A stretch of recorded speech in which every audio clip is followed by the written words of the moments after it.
Assalamualaikum warahmatullahi wabarakatuh.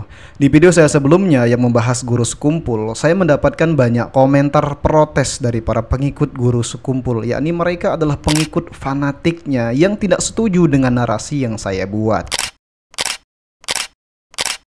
Maka demi menegakkan tauhid dan sunnah Nabi Shallallahu Alaihi Wasallam, saya tidak gentar untuk terus meluruskan tauhid antum sekalian. Sesuai dengan jargon channel ini, tegakkan tauhid dan hidupkan sunnah Nabi, berantas kesyirikan dan matikan bid'ah.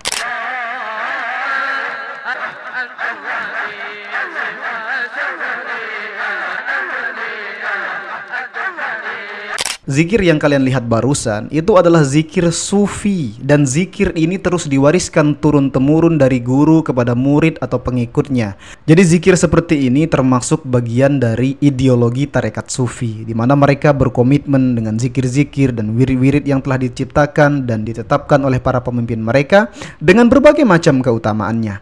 Namun sayang seribu sayang, ya, kebanyakan dari wirid-wirid itu ternyata karangan diri mereka sendiri, karangan guru mereka, karangan syekh mereka, dan bukan berasal dari baginda Nabi Shallallahu Alaihi Wasallam. Allah Azza wa Jalla berfirman di dalam Al-Quran, dan sebutlah nama Tuhanmu dalam hatimu dengan merendahkan diri dan rasa takut, dan dengan tidak mengeraskan suara di waktu pagi dan petang, dan janganlah kamu termasuk orang-orang yang lalai. Quran Surat Al-A'raf ayat 205. Nah, terkait ayat ini, Imam Asy-Syaukani rahimahullah menyatakan bahwa berzikir dengan suara lirih atau kecil lebih mendekati ikhlas daripada berzikir dengan suara yang keras atau lantang. Jadi berzikir itu lebih baik dipelankan suaranya, bukan dikeraskan, apalagi sambil manggut-manggut. Bukannya khusyuk, malah yang ada nanti pada kesurupan.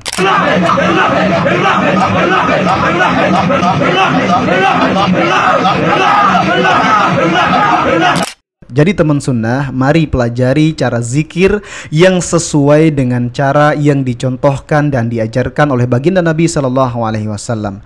Kalian bisa mempelajarinya di channel Yufid TV atau dengan membeli buku-buku sunnah, ada banyak di Shopee dan Tokopedia. Tentunya buku-buku yang dalilnya jelas. Nabi Shallallahu Alaihi Wasallam bersabda, barang siapa melakukan suatu amalan yang bukan berasal dari kami, maka amalan tersebut tertolak. Hadis riwayat Muslim. Kemudian Nabi Shallallahu Alaihi Wasallam juga bersabda, barang siapa yang diberi petunjuk oleh Allah, maka tidak ada yang bisa menyesatkannya, dan yang disesatkan oleh Allah tidak ada yang bisa memberi petunjuk kepadanya. Sesungguhnya sebenar-benar perkataan adalah kitab Allah, dan sebaik-baik petunjuk adalah petunjuk Muhammad Sallallahu Alaihi Wasallam. Sejelek-jelek perkara adalah perkara agama yang diada-adakan. Setiap perkara agama yang diada-adakan itu adalah bid'ah. Setiap bid'ah adalah kesesatan, dan setiap kesesatan tempatnya di neraka. Hadis riwayat An-Nasa'i. Wahai saudaraku, para pengikut sekumpul, saya sama sekali tidak membenci kalian. Namun apa yang kalian perbuat, sebagaimana perkataan Nabi Shallallahu Alaihi Wasallam bahwa mengadakan suatu perkara baru dalam agama itu menyelisihi sunnah Nabi Shallallahu Alaihi Wasallam. Jadi bid'ah ini itu bukan perkara dunia, tapi ini adalah perkara agama. Kalau urusan dunia, mau antum pakai HP ke, sepeda motor ke, pesawat ke, ini semua urusan dunia, bukan ritual ibadah. Nggak ada masalah. Jadi kata kuncinya, kalau urusan dunia, tanyakan larangannya. Selama tidak ada larangan, maka boleh. Namun kalau urusan ibadah, maka tanyakan perintahnya. Kalau perintahnya tidak ada dari Nabi Shallallahu Alaihi Wasallam, maka tinggalkan. Sebab itulah yang dimaksudkan oleh Nabi sebagai bid'ah. Ya, walaupun terkadang mungkin baik bagi kita, namun belum tentu baik bagi Allah. Allah hanya ingin disembah, diibadahi dengan tata cara yang diajarkan oleh baginda Nabi Shallallahu Alaihi Wasallam, bukan dengan cara yang diajarkan oleh Habib, bukan dengan cara yang diajarkan oleh Gus, dan bukan dengan cara yang diajarkan oleh Tuan Guru. Ingat, agama ini milik Allah. Maka tatkala kita ingin beribadah kepada Allah Azza wa Jalla, maka harus sesuai dengan tata cara yang diinginkannya. bukan dengan cara yang diinginkan oleh diri kita sendiri.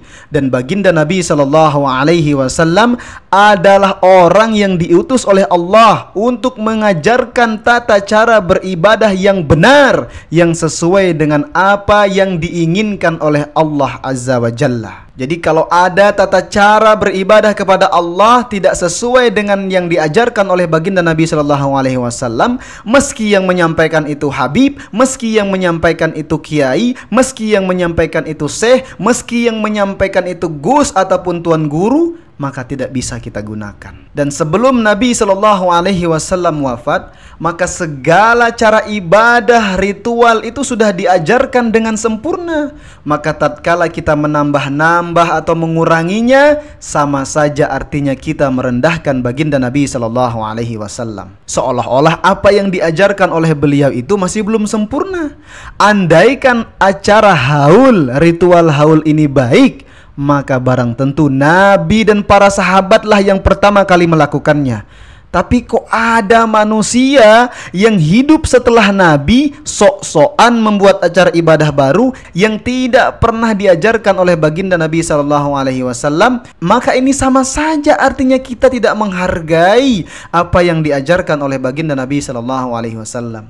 Wahai akhi, ini akhir zaman, akan banyak sekali aliran yang merasa benar, bahkan merendahkan sunnah Nabi Shallallahu Alaihi Wasallam. Sebagaimana apa yang dikatakan oleh Nabi Shallallahu Alaihi Wasallam di dalam hadisnya, sesungguhnya Bani Israel terpecah menjadi 72 golongan, sedangkan umatku terpecah menjadi 73 golongan, semuanya di neraka kecuali satu. Para sahabat bertanya, siapa golongan yang selamat itu wahai Rasulullah? Beliau bersabda, yaitu yang mengikuti pemahamanku dan pemahaman sahabatku. Hadis riwayat Tirmizi. Dalam hadis yang lain juga Nabi Shallallahu Alaihi Wasallam bersabda, aku telah tinggalkan bagi kalian dua perkara yang kalian tidak akan sesat selamanya jika berpegang teguh dengan keduanya, yaitu Al-Quran dan sunnah Nabi Sallallahu Alaihi Wasallam. Hadis riwayat Al-Hakim. Jadi saudaraku, teman sunnah, ayolah kita berpikir ya dengan jernih, jangan mengikuti ajaran atau ritual ibadah yang tidak pernah diajarkan oleh baginda Nabi Sallallahu Alaihi Wasallam.